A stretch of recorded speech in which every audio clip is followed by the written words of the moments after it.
Pedrinho assumiu a presidência do Vasco em 22 de janeiro deste ano. Desde então, 6 meses se passaram, marcados por um período intenso e cheio de eventos significativos. A principal promessa de Pedrinho ao ser eleito foi fiscalizar e cobrar a SAF. Com um discurso favorável à transparência e ao diálogo com as 777 partners, o presidente do Vasco afirmou que queria participar mais ativamente do futebol, acreditando que podia colaborar e tinha o direito, devido aos 30% de participação do clube na SAF. E pode-se dizer que a promessa foi cumprida. Com denúncias sobre o descumprimento de cláusulas contratuais das 777 partners, que detêm a maioria da SAF, o Vasco acionou a justiça para garantir a saúde financeira da SAF. Em maio, os americanos foram afastados do comando do clube. A ação é exclusivamente para proteger a Vasco SAF, evitando uma situação semelhante à do clube belga, o Standard Liège, e para proteger as ações da SAF. Queremos evitar que o Vasco sofra um bloqueio financeiro que o leve ao colapso, declarou Pedrinho na época. O movimento jurídico da gestão de Pedrinho ocorreu em meio a denúncias na justiça americana de um fundo inglês contra 777 partners. A Liadenhal acusou a empresa de ser um castelo de cartas controlado pela ACAP. Atualmente, é público que a ACAP controla 777 partners. Josh Vander e Steven Pasco, cofundadores da companhia, renunciaram aos seus cargos. A empresa enfrenta diversos problemas ao redor do mundo, incluindo o bloqueio de ativos do Standard Liège, acusações de fraude da Liadenhal e uma tentativa frustrada de comprar o Everton. A ACAP busca recuperar o dinheiro emprestado à 777, empresa que controlava a SAF do Vasco desde o final de 2022. A revenda é o objetivo comum das duas partes para evitar mais perdas. Com a mudança no comando do futebol do Vasco, Pedrinho não prometeu mudanças imediatas.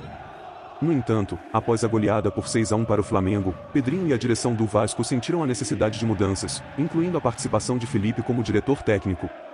Após 4 jogos, ele demitiu o treinador português.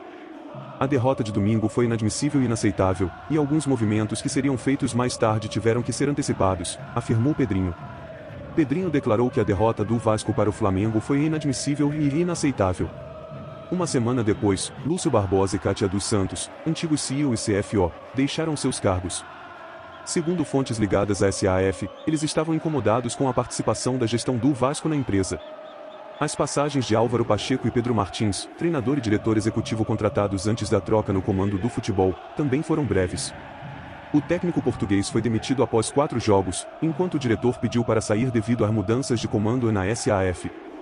Hoje, Rafael Paiva é o técnico do Vasco, e Marcelo Santana é o diretor executivo da SAF. Carlos Amoedo substituiu Lúcio Barbosa como CEO, enquanto Rafael Viana assumiu o lugar de Kátia dos Santos como CFO. Uma das missões de Pedrinho era resgatar a essência vascaína. Além da boa sequência no Brasileirão com a participação de jovens da base e Rafael Paiva, que comandava o Sub-20, o Vasco repatriou Felipe Coutinho, uma das maiores revelações do clube no século. Pedrinho afirmou várias vezes que faria de tudo para contratar o meia ex-Liverpool, Barcelona e seleção brasileira. Mesmo com a concorrência de outros clubes brasileiros, Coutinho afirmou que sua prioridade sempre foi o Vasco e agradeceu ao presidente pelo esforço nas negociações. Pedrinho fez tudo o que podia para que eu estivesse aqui hoje. Já agradeci e agradeço novamente. Ele é uma pessoa que ama o clube e tem feito de tudo para que o Vasco volte a ser o que sempre foi. E eu quero fazer parte disso, disse Coutinho. Os retornos de Souza e Alex Teixeira, pedidos por Coutinho, também estão alinhados com a premissa de ter mais pessoas que conheçam e se identifiquem com o Vasco. A reforma do estádio de São Januário foi uma das principais pautas de Pedrinho no primeiro semestre. Após sua posse, o projeto de lei foi enviado pelo prefeito do Rio de Janeiro, Eduardo Paes, em novembro do ano passado. Pedrinho se aliou a vereadores vascaínos e ao prefeito Eduardo Paes, trabalhando nos bastidores para acelerar o processo político.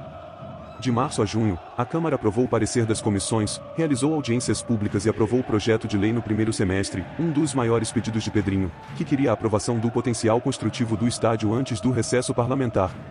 Assim como no futebol, a diretoria tem trabalhado para fortalecer a identidade do Vasco em outros esportes, como basquete e futsal, esportes com tradições de sucesso na história do clube.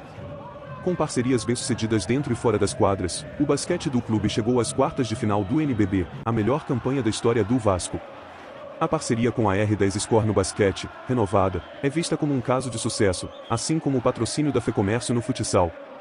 O Vasco voltou a ter um time na modalidade no cenário nacional, disputando o Campeonato Brasileiro de 2024 com uma boa campanha. Os esportes paralímpicos do Vasco também receberam um patrocínio próprio, e alguns atletas do clube foram convocados para os Jogos Paralímpicos em Paris, em agosto. O próximo desafio da gestão de Pedrinho é encontrar um novo dono para a SAF. O clube, junto com a ACAP, busca um comprador para substituir a 777 Partners. A diretoria do Vasco decidiu suspender a ação judicial contra a 777 Partners por 90 dias. A medida, ainda não protocolada, foi tomada em acordo com a ACAP. As conversas com a empresa Moelis, especializada em reestruturação financeira, indicam a busca por uma nova negociação para o futebol vascaíno.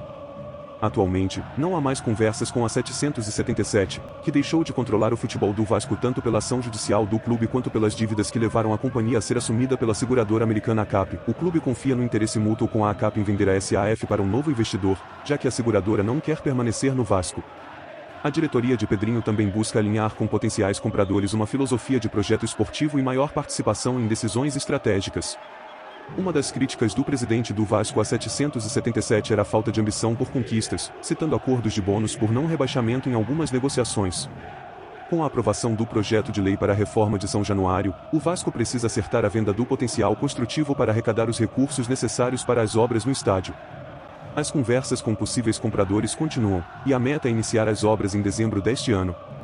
O Vasco tenta regularizar as certidões negativas de débitos, CND, para implementar projetos incentivados nos esportes. O clube suspendeu as atividades do basquete de base no início do ano e tenta resolver as pendências para retomar os investimentos em várias modalidades. Sobre a CNDS, a gestão anterior afirmou que as dívidas estavam equacionadas e que teríamos acesso às certidões. Temos diversos projetos incentivados prontos para serem implementados. Quando assumimos, descobrimos que não tínhamos essas certidões negativas, disse Pedrinho em sua primeira coletiva como presidente do Vasco. O Vasco ainda não publicou o balanço de 2023 do clube associativo. A Lei Geral do Esporte exige a divulgação dos demonstrativos financeiros até 30 de abril, e o atraso de mais de 2 meses pode resultar em penalidades para a gestão de Pedrinho. A administração atual atribuiu o atraso ao antecessor Jorge Salgado, responsabilizando-o pela redução do número de funcionários do departamento financeiro, o que teria dificultado a obtenção de informações para a elaboração do balanço. No Conselho Deliberativo, ainda há discussões sobre possíveis punições para membros das gestões de Salgado e Campelo, em um processo recentemente aberto pelo presidente do Conselho.